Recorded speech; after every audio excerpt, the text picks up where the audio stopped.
Students, एक बार फिर स्वागत है आपका हमारे चैनल जे केमिक्स में। आज है जनरल ऑर्गेनिक केमिस्ट्री का लेक्चर नंबर 8 और आज हम करने वाले कुछ बेसिक कॉन्सेप्ट, क्योंकि जीओसी अब हमारे लास्ट मूवमेंट पे इस पे बस आज का लेक्चर और एक लेक्चर और लगेगा, बाकी ये कंप्लीट हो जाएगी। तो आज हम लोग हमारे जितना भी बेसिक बाकी है उसको कंप्लीट कर लेते हैं। उसके बाद देन स्टार्ट करेंगे हम लोग stability of acid and stability of basic. So start करते हैं फटाफट हमारे लेक्चर को। इसके पहले आप हमारा पहले वाला लेक्चर देख के आए होंगे। अगर आपने नहीं देखा तो पहले के सारे लेक्चर आप लोग देख लीजिए, क्योंकि जीओसी का 50% हो चुका है और 50% जो मोस्ट इंपॉर्टेंट टॉपिक आते हैं वो एसिड और बेस से आते हैं। कभी कभी इन बेसिक टॉपिक से आ जाते हैं क्वेश्चन, तो उनको हम लोग कंप्लीट कराते हैं। हेडिंग डालिए डांसिंग रेजोनेंस। और जितने भी बच्चे यहाँ पे टीवी के तरीके बैठे हैं कि नई पिक्चर चल रही, तो प्लीज़ फटाफट पेन और कॉपी लेके बैठे हैं।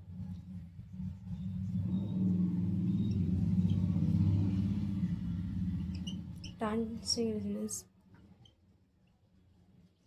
अब क्या होता है डांसिंग रेजोनेंस? डांसिंग रेजोनेंस की बात कैसे आती है, तो सबसे पहले इसको हम लोग जान लेते हैं कि इस पर बात कैसी होती है। आप सभी ने ये स्ट्रक्चर देखा ही होगा। तो इस पे जब पॉजिटिव चार्ज होता है तो ये डांस करता है इस पूरे चार्ज पे, पूरे में ये सर्कुलेट होता है। जैसे इस पे जब इस पे आता है तो ये हो जाता है ऐसा,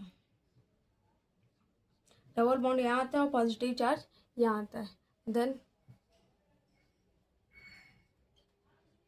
पॉजिटिव चार्ज यहाँ आता है और ऐसे पूरे में सब में डांस करता रहता है। और इसका फाइनल जो स्ट्रक्चर बनता है, हर जगह डेल्टा प्लस चार्ज होता है, जो कि मोस्ट स्टेबल होता है। इसलिए इसे डांसिंग रेजोनेंस कहते हैं। जो डांसिंग रेजोनेंस होता है वो नॉर्मल रेजोनेंस से ज़्यादा स्टेबल माना जाता है, मोस्ट स्टेबल, यानी कि मोस्ट स्टेबल डांसिंग रेजोनेंस होता है। अब इस पर एक हम लोग डेफिनेशन लिख लेते हैं, जो कि हमारी परंपरा है डेफिनेशन लिखना। काफ़ी बच्चों का कहना होता है कि मैम डेफिनेशन लिखवा दें। तो when vacant orbital C plus या B, C प्लस यानी कि कार्बन पे पॉजिटिव चार्ज जो अभी दिखाया था स्ट्रक्चर में, इसकी कोई C प्लस कहते हैं। और यदि यहीं पे बीटा लगा दे तो ये होता है beta is present next to the cyclopropane, then sigma electron cyclopropane delocalized to that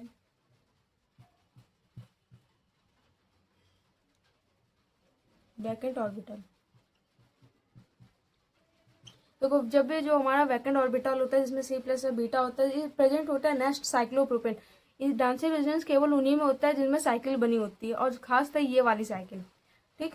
and then sigma electron of cyclopropane delocalised at vacant orbital, के वैकेंट ऑर्बिटल में डीलोकलाइज्ड होता है, इसी को ही हम लोग डांसिंग रेजोनेंस कहते हैं। इसका जब आप लोग स्ट्रक्चर देखोगे, देखिए नोट हो गया, नोट करते रहिए, और जिन भी बच्चों को छूट गया होगा वो रिवर्स कीजिए और इसको नोट कर लीजिए। जब यहाँ पे ये पॉजिटिव चार्ज होता है तो यहाँ ऐसे इसके लोब होते हैं, और इनमें आपको लगता है तो इनके जो सिग्मा इलेक्ट्रॉन होते हैं वो ऐसे होते हैं।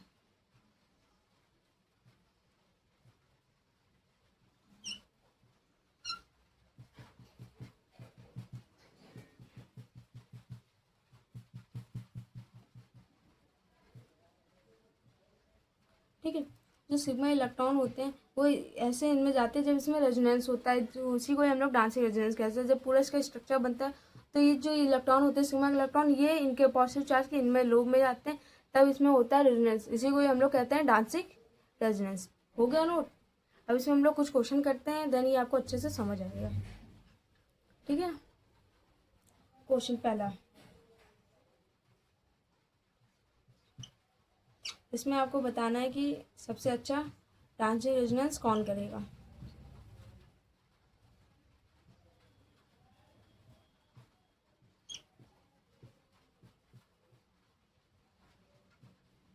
अब फटाफट आप लोग बताइए, तब तक मैं इंक डाल लेती हूँ। तीनों में से कौन सबसे अच्छा होगा जो डांस से रेजोनेंस करेगा? हिंट देते हैं, जिसमें ज़्यादा रेजोनेंस होगा वो ज़्यादा अच्छा आपका स्टेबल होता है। अब इसमें देखो,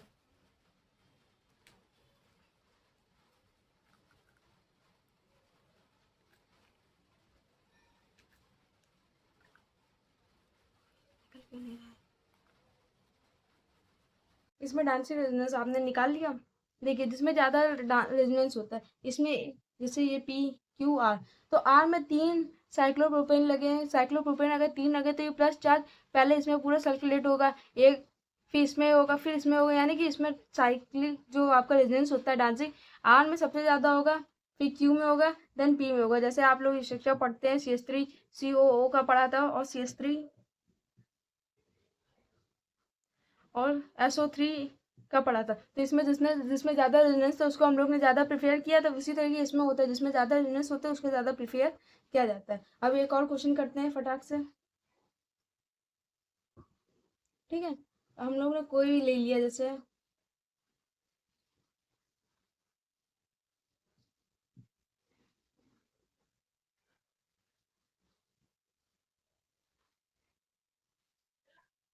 अब बच्चों को यहाँ कंफ्यूजन रहती है कि किसमें ज़्यादा रेजोनेंस हो रहा है, क्या हो रहा है, हमें कैसे पता कि यहाँ ये यहाँ सबसे अलग है। तो यहाँ पे देखो, ये मोर स्टेबल कैटायन होता है जो यहाँ पे है, ठीक है? ये 3 बार डांसिंग रेजोनेंस करेगा। ये positive charge 3 time dancing resonance करेगा, 3 टाइम डांसिंग रेजोनेंस करेगा। ये 3 टाइम नहीं करेगी, ये केवल रेजोनेंस करेगा। सो हमारा कौन सा अच्छा होगा, P और Q में? Of course Q greater than P होगा। तो यहाँ तक आपका डांसिंग रेजोनेंस कंप्लीट होता है। अब हम लोग नेक्स्ट करते हैं। नेक्स्ट आता है SIR, यानी कि steric inhibition effect, steric of resonance, steric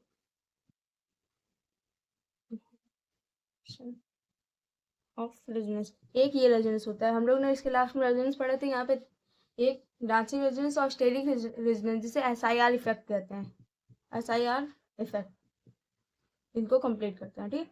SIR effect में होता है, इसमें भी आपका एक बेंजीन से लगी हुई कंपाउंड होता है, उस पर हम लोग इस पे निकालते हैं कि कहाँ पे SIR इफेक्ट लग रहा है और कहाँ पे नहीं लग रहा है। ये इफेक्ट हमेशा बहुत ज़्यादा लगता है जब बेंजीन पे कोई बल्कि ग्रुप लगे हो एक साथ, जैसे यहाँ यहाँ, तो ये SIR इफेक्ट वहाँ पे डोमिनेट होता है।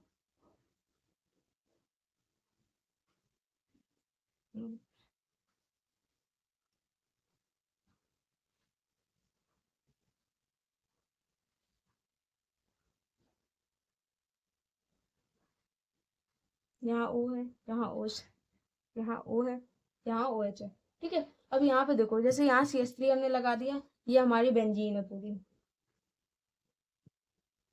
दोनों तरफ। यहाँ CH3 लगा, यहाँ CH3 नहीं लगा, तो यहाँ पे कौन ज्यादा अच्छा होगा, कौन ज्यादा अच्छा नहीं होगा, बात इसकी आती है। बॉन्ड लेंथ की आती है। मान लो ये कंपाउंड, ये हमारी बॉन्ड लेंथ X है, ये बॉन्ड लेंथ Y है, तो किसकी बॉन्ड लेंथ ज्यादा होगी इन कंपाउंड में पूछा जाता है। तो यहाँ पे आपका आता है SIR इफेक्ट। अब SIR इफेक्ट कैसे डोमिनेट होता है, तो ये देखिए, देखो जब इसका आपका कंपाउंड रेजोनेंस करेगा,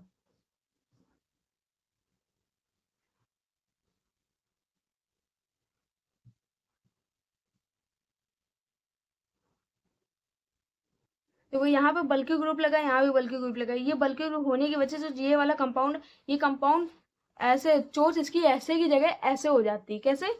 ऐसे की जगह ऐसे हो जाती है, जिसकी वजह से ये रेजोनेंस होता है, ये रेजोनेंस सही से नहीं हो पाता है, ठीक है? ये इसकी जगह होने की जगह ये ऐसे हो जाते हैं इसके लोब, ठीक? जैसे इसके लोब सीधे सीधे उसकी तरीके इसके लोब, इसमें बल्कि ग्रुप होने की जगह, जैसे इसमें कंपाउंड ये COOH ऐसा है, यहाँ पे COH इसकी वजह से ऐसे की जगह ऐसा हो जाता है, और इसके जो लोब है उसकी जो डायरेक्शन है वो ऊपर नीचे हो जाती है, जिसकी वजह से जब इनमें रेजोनेंस होता है तो इसका रेजोनेंस देखो साफ साफ ऐसे यहाँ होकर यहाँ जाता है, यहाँ होता है और यहाँ चलता है। लेकिन यहाँ का रेजोनेंस जब यहाँ होता है तो यहाँ के लोब ऐसे की जगह ऐसे हो जाते, ऐसे की जगह ऐसे हो जाता है, जिसकी वजह से यहाँ का रेजोनेंस हो नहीं पाता है, और ये केवल आपस में ही रेजोनेंस कर पाते हैं, जिसकी वजह से यहाँ पे बॉन्ड बनते हैं डबल, और यहाँ नहीं हो पाता है बॉन्ड का। इसलिए यहाँ पे Y ग्रेटर देन X होता है, क्योंकि आपके बॉन्ड लेंथ डबल बॉन्ड की कम होती है सिंगल बॉन्ड से। इसीलिए यहाँ पे आता है SIR इफेक्ट। ऐसे ही आपको पता चलता है कि हमारी कौन ज्यादा स्टेबल होता है और कौन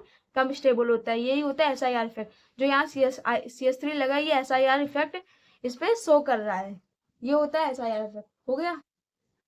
ये हो गया समझाना। अब इसकी डेफिनेशन लिख लेते हैं हम लोग। Due to SIR by GB या group at ortho position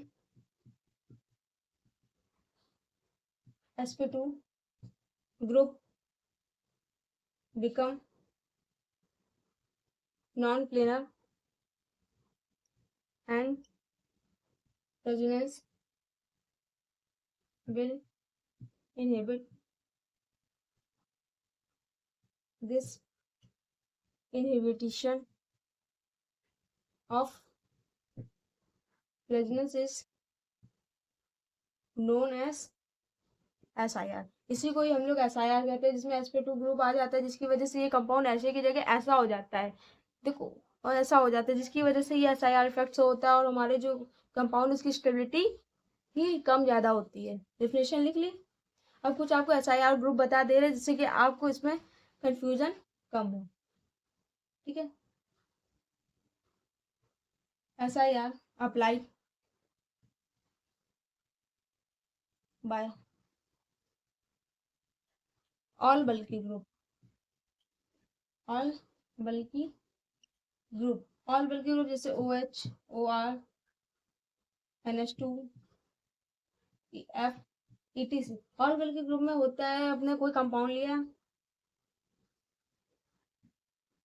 OH, यहाँ पे SIR होगा, क्या होगा, SIR होगा, लेकिन यही हमारा SO3 लेंगे तो यहाँ SIR नहीं होगा, यहाँ SIR नहीं होगा। ऐसे ही आपके सारे कंपाउंड होते हैं जिसमें आपका sp2 होता है वो SIR होते हैं, और जिसमें sp2 नहीं होता है वो SIR नहीं होते।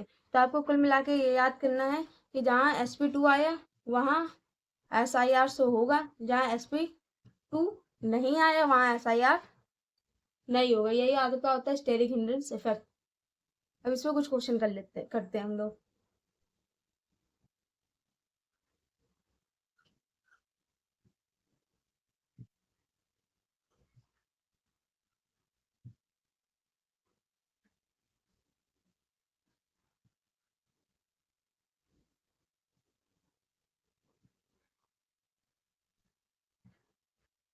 ये कंपाउंड पे ये यहाँ क्यों है, ये वाला कंपाउंड लगा, इसको ये स्टेरिक हिंड्रेंस करेगा, यहाँ पे यहाँ लगा, यहाँ स्टेरिक हिंड्रेंस नहीं करेगा। यहाँ पे रेजोनेंस यहाँ के लोन पेयर है, ठीक है। जब यहाँ पे ये हो जाएगा तो यहाँ के लोन पेयर इतना अच्छा रेजोनेंस में पार्टिसिपेट नहीं करेंगे, यहाँ अच्छा रेजोनेंस होगा तो हमारा Q ग्रेटर देन P होगा। और यहाँ पे यहाँ इतने दूर इसका इफेक्ट नहीं होता है, इसका इफेक्ट यहाँ पास में इसका इफेक्ट जल्दी पड़ेगा। अब जैसे कोई और क्वेश्चन लेते हैं हम लोग, कोई से भी क्वेश्चन लेते हैं।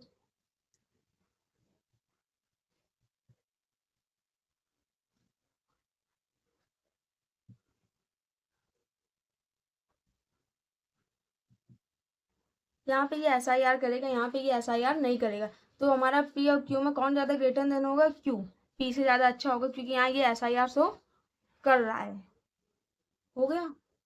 अब करते हैं हम ये, अब हम लोग पढ़ते हैं हमारे इसका लास्ट इसमें टॉपिक स्टेबिलिटी ऑफ इंटरमीडिएट। जब कार्बो कैटायन या कार्बो एनायन आते हैं तो उनकी स्टेबिलिटी कैसे देखी जाती है। तो हेडिंग डालिए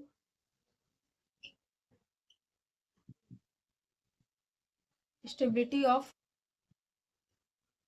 इंटरमीडिएट्स, ठीक है, कार्बो cation,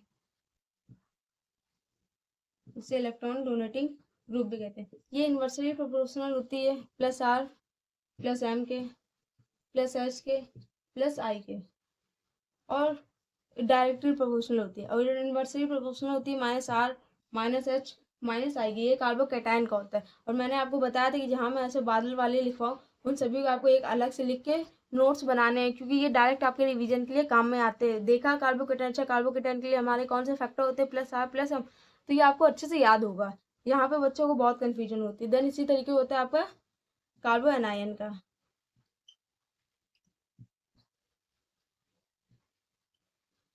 carbon ion directly proportional होता है -R -I के, और इन्वर्सली प्रोपोर्शनल होता है +R +H और +I के।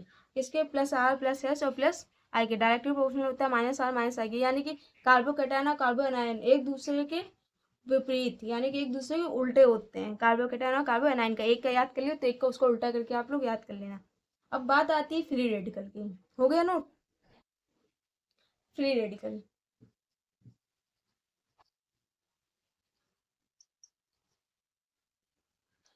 फ्री रेडिकल के लिए हमारे डायरेक्टली प्रोपोर्शनल होते हैं +R+M, जो कि हमारा कार्बोकैटायन में भी था। लेकिन एक ट्विस्ट आता है यहाँ, -R और -M भी होता है, +I+H और -H भी होता है। यानी कार्बोकैटायन +R+M, -R-M+I और +H-H में, बस एक में ये इन्वर्सली प्रोपोर्शनल होता है, वो -I है। अगर -I बढ़ेगा तो फ्री रेडिकल घटेगा, लेकिन -R-M बाकी जो भी बढ़ेगा उसके साथ फ्री रेडिकल हमारा बढ़ता है। हो गया नोट? ये वाला इंपॉर्टेंट होता है, मोस्ट इंपॉर्टेंट। सबसे ज़्यादा क्वेश्चन इसमें पूछे जाते हैं और लास्ट ईयर जे में भी इसमें काफ़ी क्वेश्चन पूछे गए। इसके अलावा IIT वगैरह में भी इसमें क्वेश्चन देखे गए हैं। हो गया? तो ये आपके लिए इंपॉर्टेंट था। जैसे कोई क्वेश्चन लिया आपने, CS3 CD plus CT plus PQR, ठीक। अब इसमें आपको देखना है कि कौन सा आपका ज़्यादा अच्छा होता है, कौन सा कम अच्छा होता है, कौन ज़्यादा प्लस चार्ज यहाँ पे स्टेबल होता है। तो यहाँ पे आपने इंडक्टिव इफेक्ट पढ़ा था, और इंडक्टिव इफेक्ट में मैंने आपको बताया था कि C3 greater than CD3 greater than CS3 होता है। पॉजिटिव चार्ज लगा, यहाँ पे इंडक्टिव इफेक्ट का यूज करेंगे, +I का, +I और +I बढ़ेगा तो आपका कार्बोकैटायन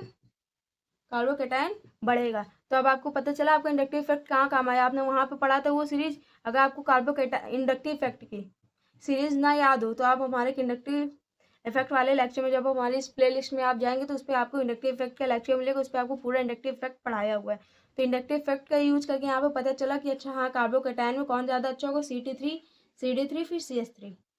हो गया? इसी तरीके हमारा ये सेकंड क्वेश्चन करते हैं हम लोग। डॉट है,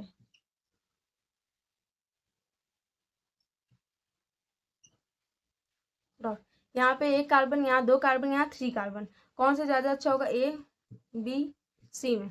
अब देखो यहाँ डॉट आ रहा है और डॉट में आपको बताया गया था कि यहाँ पे आप -I +I देख सकते हो, नहीं, +I का कोई रोल नहीं दिख रहा है। रेजोनेंस देख सकते हो, रेजोनेंस की कंडीशन क्या थी, डबल बॉन्ड, सिंगल बॉन्ड और फिर फ्री रेडिकल। यहाँ डबल बॉन्ड कुछ दिख रही है, नहीं, ना ही यहाँ पे +2 फ्री रेडिकल दिख रहा है, वो भी नहीं दिख रहा है, यानी कि रेजोनेंस भी यहाँ भी नहीं लगेगा। बचा हाइपर कंजुगेशन, तो हाइपर कंजुगेशन देखते हैं। हाइपर कंजुगेशन डॉट के लिए था। हाइपर कंजुगेशन में हम लोग देखते क्या है, अल्फा हाइड्रोजन। क्या देखते हैं, अल्फा हाइड्रोजन। तो देखिए इस कार्बन से लगे हुए इस डॉट के इस कार्बन में कितने अल्फा हाइड्रोजन है, 0, 0 अल्फा हाइड्रोजन। क्यों? क्योंकि इस कार्बन के साथ कोई और दूसरा कार्बन है ही नहीं। अल्फा कार्बन कौन सा होता है, जिसके ऊपर डॉट हो उसके बाजू वाले कार्बन को हम लोग अल्फा कार्बन कहते हैं। बी में ये कार्बन पे डॉट है, यानी कि ये आपका अल्फा कार्बन है, ये कार्बन, यहाँ पे 3 हाइड्रोजन दोनों पे लगे, यानी कि 6 अल्फा एच है। यहाँ पे 3 कार्बन है, तीनों पे 3 हाइड्रोजन लगे हैं, तीनों हाइड्रोजन हमारे अल्फा हाइड्रोजन, यानी कि यहाँ पे 9 अल्फा हाइड्रोजन। तो अच्छा कौन सा होगा, C greater than B greater than A। अगर आपने हाइपर कंजुगेशन में आपको दिक्कत आती है तो हाइपर कंजुगेशन के आप चाहिए, और हाइपर कंजुगेशन के पूरे लेक्चर में आप जो हाइपर कंजुगेशन का पहला ही लेक्चर देखेंगे, लेक्चर नंबर 1, ठीक है, तो उसमें आपका हाइपर कंजुगेशन में ये सारी चीज़ें बता दी जाएंगी। तो फटाफट जाइए, और आपका 14 मिनट का लेक्चर है और इसको पूरा आप समझ के आ जाएंगे। अगर आपने ये सब चीज़ें अच्छे से पढ़ी होंगी तो स्टेबिलिटी ऑफ इंटरमीडिएट आपके लिए कठिन नहीं है। और आपको अगर लगता है कि पेपर में क्या direct hyper conjugation, inductive effect, resonance बोलते हैं, तो नहीं, वहाँ पे आपको डॉट की, पॉजिटिव की, नेगेटिव की, इनकी ही स्टेबिलिटी पूछी जाती है, और यहीं पे आपका हाइपर कंजुगेशन, इंडक्टिव इफेक्ट और रेजोनेंस लगता है। समझ आया आपको? अब एक और टॉपिक है हमारा, स्टेबिलिटी ऑफ आइसोमरिक एल्कीन।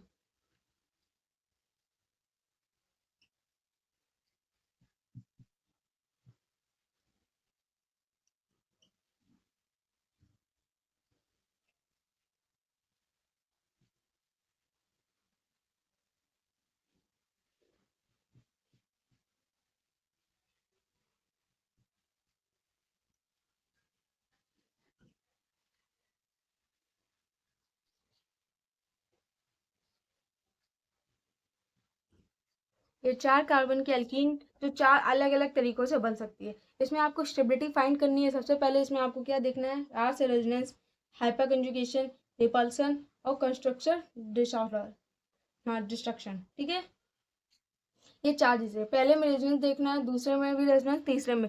ये 4 कार्बन के एल्कीन आपके किस तरीके से बन सकती है वो सारे प्रोफेशनल आपको यहाँ पे कराए जाएंगे। तो इसकी स्टेबिलिटी देखते हैं। सबसे पहले रेजोनेंस देखते हैं। तो ये पी, क्यू, आर और एस, रेजोनेंस तीनों में नहीं, चारों में नहीं। कैसे, आपको डबल बॉन्ड और सिंगल बॉन्ड दिख गए, डॉट दिखा नहीं, पॉजिटिव दिखा नहीं, नेगेटिव दिखा नहीं, लोन पेयर दिखा नहीं, तो यानी कि रेजोनेंस तो इसमें नहीं हो रहा है। और आपको पता चले, आप ये पूछना चाहते हो कि मैम आपको कैसे पता कि ये चीज़ें होती हैं ये चीज़ें नहीं होती, तो आप हमारे रेजोनेंस वाले पहले लेक्चर में जाके देखेंगे तो आपको वहाँ पे ये चीज़ें बताई गई हैं, आप उसमें देख सकते हैं। फिर आता है हाइपर कंजुगेशन। तो हाइपर कंजुगेशन में इस कार्बन पे एल्कीन है, इस कार्बन के बाजू वाला कार्बन ये है, इस पर 2 हाइड्रोजन है, यानी कि यहाँ पे 2 अल्फा एच है, यहाँ पे इन 2 कार्बन के इधर अल्फा कार्बन है, इन पे लगे अल्फा हाइड्रोजन हमारे 6 हैं, सिर्फ अल्फा हाइड्रोजन, यहाँ भी हमारे 6 अल्फा हाइड्रोजन और यहाँ भी 6 अल्फा हाइड्रोजन, यानी कि ये 3 तो हमारी अच्छी हैं इससे, यानी कि पी वाली हमारी लास्ट में आएगी, ये तो आपको पता चल गया। यहाँ लिखते हैं पी वाली लास्ट में। अब पी के बाद कौन सी इन तीनों में पता करते हैं, तो फिर हम लोग देखते हैं रिपल्सन। इसमें रिपल्सन कोई चांसेस नहीं होते हैं, इसमें मैक्सिमम होता है, यहाँ पे भी नहीं, यहाँ पे भी नहीं। तो हमारा सबसे ज़्यादा रिपल्सन कहाँ होता है, क्यू वाले में। फिर लास्ट आता है कंस्ट्रक्शन डिसऑर्डर। तो यहाँ पे आप देखो, यहाँ पे जब आप इसका आर वाला है, इसका देखोगे तो यहाँ पे ऐसे जा रहा है और दूसरा जा रहा है ऐसे, डबल बॉन्ड। लेकिन यहाँ पे डबल बॉन्ड के लिए आपका क्या हो रहा है, इसके इस कार्बन के लिए भी, यहाँ के लिए भी ऐसा और इस कार्बन के लिए भी यहाँ के लिए, तो यानी कि दोनों एक ही तरफ हैं। तो यहाँ पे ये आपका कंस्ट्रक्टिव हो रहा है, क्या हो रहा है, कंस्ट्रक्टिव इंटरफेरेंस हो रहा है, इंटरफेरेंस। और यहाँ पे आपका हो रहा है डिस्ट्रक्टिव इंटरफेरेंस, डिस्ट्रक्टिव इंटरफेरेंस। तो यहाँ से आपको पता चलता है कि एस सबसे ज़्यादा अच्छा है, एस सबसे ज़्यादा अच्छा हो रहा है, क्योंकि अल्फा हाइड्रोजन भी अच्छे हैं यहाँ पे। उसके बाद यहाँ पे कंस्ट्रक्टिव हो रहा है। फिर एस के बाद कौन सा आता है, एस के बाद आता है आर। फिर उसके बाद रिपल्सन कहाँ ज़्यादा हो रहा है, आपका इस वाले में, इसमें रिपल्सन ज़्यादा हो रहा है, इसलिए इन दोनों से पीछे आया है। अगर यहाँ का रिपल्सन ज़्यादा ना होता तो ये पीछे ना होता। फिर आता है क्यू। तो अब आपको पता चला कि आपको 4 अलग अलग एल्कीन में भी अगर आपको निकालना पड़ जाए कि कौन ज़्यादा अच्छा है, तो ये 4 फैक्टर लगते हैं, रेजोनेंस, हाइपर कंजुगेशन, रिपल्सन, फिर कंडक्टिव या फिर डिस्ट्रक्टिव। हो गया।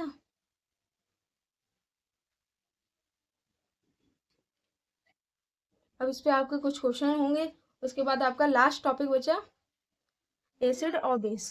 तो ये लेक्चर में आपको कुछ टॉपिक, कुछ क्वेश्चन हम लोग करवा देते हैं, बाकी आपके जो क्वेश्चन है वो आपको प्रोवाइड करवा दिए जाएंगे।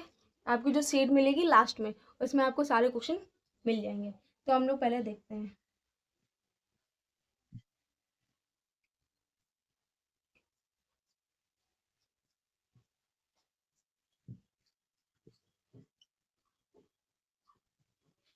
P, Q, R. अब देखो यहाँ पे कौन ज़्यादा अच्छा है, यहाँ पे कंपेयर करना है स्टेबिलिटी, स्टेबिलिटी के आधार पे पी, क्यू, आर। तो यहाँ पे CH3 ग्रुप लगा है, यहाँ भी CH3 ग्रुप लगा है, यहाँ भी CH3 ग्रुप है। यहाँ का CH3 ग्रुप है, आपको बता दें कि यहाँ पे जो पोजीशन होती है मेटा पोजीशन, मेटा पोजीशन पे आपका ये देखो, ये आर्थो होता है, ये मेटा होता है, ये पैरा होता है। मेटा पोजीशन में जो आपका आई होता है, आई यानी कि इंडक्टिव इफेक्ट काफ़ी ज़्यादा आपका अच्छा होता है बाकी चीज़ों से। यहाँ का आई आपका यहाँ की आई से और यहाँ की आई से ज़्यादा अच्छा होता है, यानी कि मेटा का आई ग्रेटर देन होता है आपके पैरा और ऑर्थो के इंडक्टिव इफेक्ट के। तो यहाँ से आपको पता चलता है कि आपको सबसे अच्छा कौन सा होगा, क्यू वाला। क्यों, क्योंकि यहाँ पे आपका जो इंडक्टिव इफेक्ट है सबसे ज़्यादा अच्छा से हो रहा है क्यू में, और इसके अलावा इसमें कंडक्टिव भी वो कंस्ट्रक्टिव भी हो रहा है। फिर क्यू के बाद आता है आर। ठीक, यहाँ पे आपका क्या होगा, यहाँ भी CH3, यहाँ भी CH3, दोनों बल्कि ग्रुप है, काफ़ी ज़्यादा इसमें होगा आपका रिपल्सन। जब रिपल्सन होगा तो पी वाला आपका लास्ट में आएगा, फिर आएगा आर। तो यहाँ तक आपको समझ आ गया। यहाँ तक आपका ये लेक्चर नंबर 8 कंप्लीट होता है। बस आपका एक ही लेक्चर बचा है जिसमें आपको एसिडिक और बेसिक पढ़ा दिया जाएगा। नेक्स्ट आपको किस पे वीडियो चाहिए आप कमेंट करें। साथ ही बच्चों, मुझे प्रॉब्लम बताएं आपको हो जा रही है, मतलब आप वीडियो वगैरह देख रहे हो, सब्सक्राइब भी कर रहे हो, फिर उसके बाद अनसब्सक्राइब क्यों कर रहे हो, मुझे ये बताएं। मतलब आपको विश्वास नहीं हो रहा है क्या, सब्सक्राइब करो तो बने रहो, आपके लास्ट तक आपकी हेल्प होगी। आप अनसब्सक्राइब करके जाओगे तो एट द लास्ट मेरे को डिमोटिवेशन ही मिल रहा है, कुछ और नहीं मिल रहा है।